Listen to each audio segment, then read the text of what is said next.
Welcome to the Big Biz Show. I'm your number one fan, man. Woo! Featuring insight and analysis that's second to most. You don't impress me.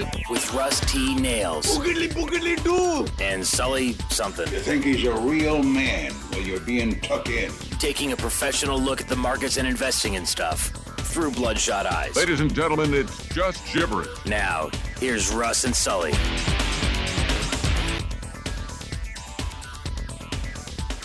From the Wazillo.com studios in San Diego, California, the Big Biz Show is on the air. Wall Street Business Network, Citadel Broadcasting, CBS Radio, Biz Television. I'm taking control of that, by the way. Yeah. You understand, boys? Good job there. In the studio. All control lands here on the Star Trek console. Rusty Absolutely. Nails. You know what? I'd like to get the lights dim just for a second. Yeah, okay. Can you? Yeah, That's perfect. Right there. Right there. Right there. That's a lot better. Okay. That's working pretty good. Anyway, so welcome to the program. Lots of stuff happening on Wall Street. Thanks again to Greg Smith for swinging by in the first hour. God, I wouldn't even know where to start doing that guy's Wasn't that job. interesting, I though? have no idea what he's... If you missed the interview with Greg Smith with Connected Live, go online to bigbizshow.com. Listen to the archives, and we'll put up a video of the whole thing on YouTube as well, so you can figure it out. But good stuff happening there. Let me give you some numbers as we enter into hour number 2 of the program. Let me see here. Did you know we were up 3 days in a row, right? Yeah. We had a good 3 days. Sounds like a big butt's coming. Yeah, down 170 points. This is what happened when you get jobless claims at 400,000 again. As well as Steve Jobs resigning from Apple. That didn't help. You know, what it comes down to is there's just so much turmoil in the market. Investors are still a little nervous about the disaster that we had in the last month. Gold and U.S. Treasuries, the only thing that actually worked well in the last month or so. But because of a week that's fairly quiet with news and earnings, when you got an event like Steve Jobs quitting Apple because he can no longer handle day-to-day duties, that just adds to the nervous environment. You know, there's a hurricane coming. There was about a 3-second earthquake, and there was a 3-second earthquake in the East Coast. Oh, my gosh. Yeah, they panicked. People crying. Well, it's like us with the rain. This is how I have to put it, though. If it snowed in San Diego, we'd freak out. If it rains in San Diego, Yeah, it's like Stormwatch 2000. Right, So the weatherman always has to leave the studio and stand in it to prove it. See, I'm wet, you're not, back to you. Okay. So, Bernanke's last-ditch effort tomorrow. When Ben Bernanke comes out and starts talking about how pivotal Europe is, the fact that he doesn't have any dry powder. You can't dial interest rates. You know, Greenspan used to dial interest rates down and the market would go up. You can't do that anymore when interest rates are almost at zero. And what's worrying the market is a perception that there isn't much more that Washington can do. They've ruined that enough. They've been there, broke that. And then, of course, there's not a lot that Bernanke can do. So I think we either need to abolish the Fed or see some real leadership because there is no dry powder. Nothing you can do as short of QE3. We don't want that. Which, quantitative easing is? Do you understand what that means? I think it's printing money. It basically is creation of money that isn't by here. the Fed to purchase your own, to stimulate the market. Which takes a little bit away from the money. What we use it, though, is we buy our own debt. So do you know what they call that in most states? I'm going to go federal offense? Felony. Felony. They call that a felony in most states. So you can't print money to pay your bills. Can't do that. But yet the U.S. government does that every day. So that's very scary. So I will keep tabs on that as we go into Friday. I can tell you this. I used this illustration in the first hour. I think it's a good illustration. If you thought that if you were in the market to buy a car, and I know you are actually, or you're in the market to buy a new suit too, and it's not a huge purchase, but it's a few $100. Yeah. Okay, and let's say that you're running lean and mean, and I don't really feel like spending the money anyway, but I got to. Right. If you thought you were going to lose your job, or you thought there was going to be a big shakeup at work on Friday, would you do anything? Wouldn't buy anything. Wouldn't buy anything, would you? Bernanke is to the market what that kind of news is to most people that are employed.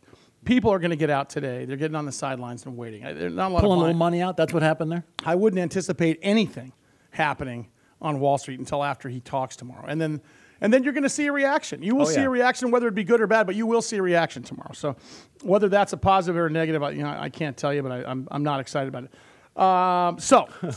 It's sad. As I said before, Steve Jobs resigned as the CEO of Apple, ending his tenure pretty much as one of the greatest businessmen in history.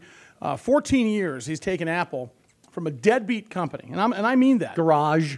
Because you remember when Windows was putting out all of their new, everybody run to the store to buy the new Windows operating system. That happened about 14, 15 years ago. Steve Jobs takes over. He's made it one of the top 2 most valuable companies in the world. Apple has more cash than the U.S. government. Hear, hear. Hell, I have more cash than the U.S. government. It's not saying much now. That's true.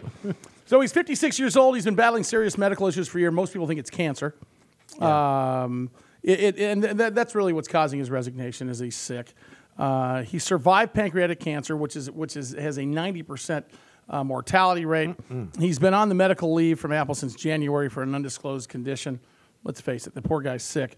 So he has transformed this company into the most valuable consumer brand in the world, and has traded back and forth this year with ExxonMobil as the most valuable. So he's competing with an oil company as the most valuable company in the world. What does that tell you? That tells you the technology is actually there.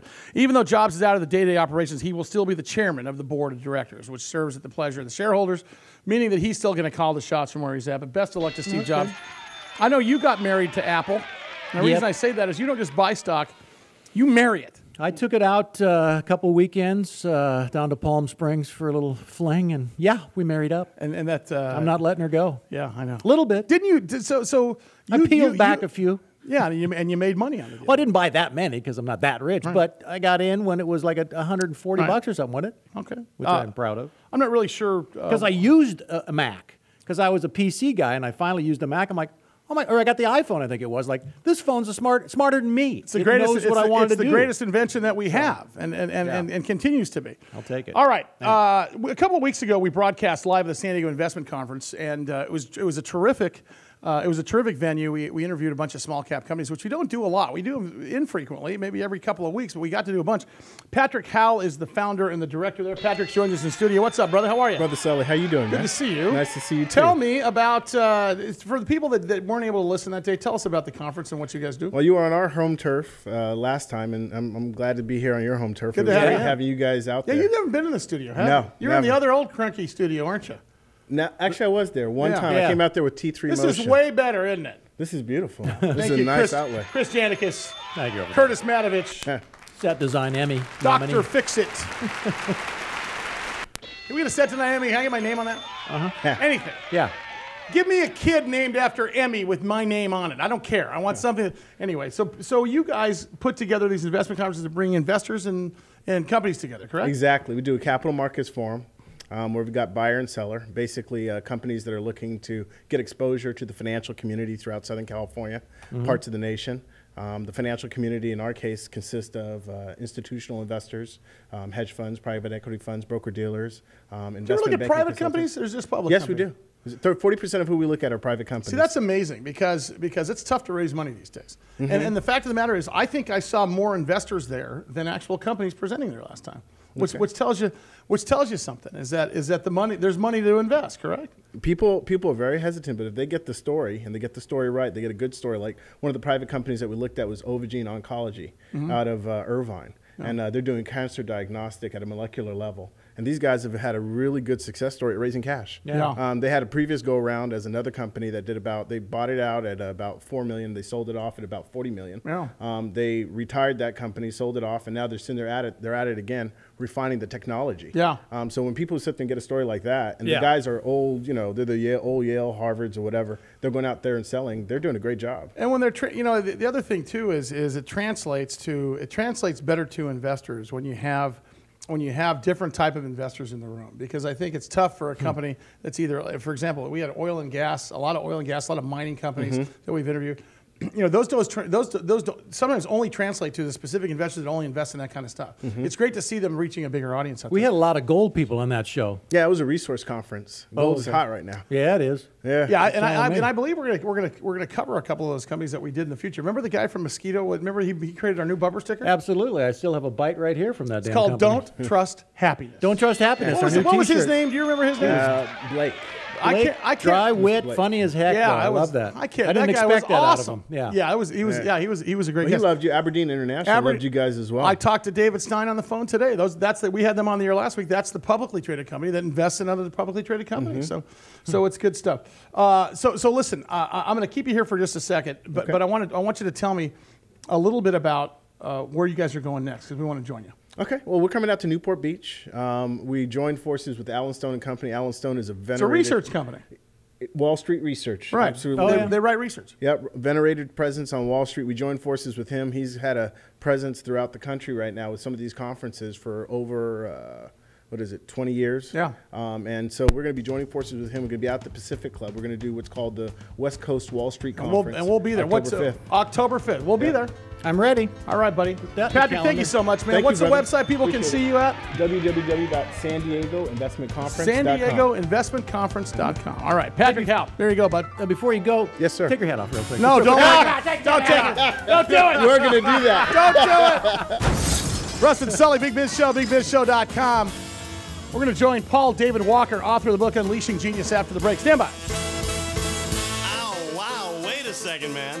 What do you think the teacher's going to look like this You probably year? know me from the Big Biz Show. I try to bring humor to the world of finance. Hi, I'm Russ.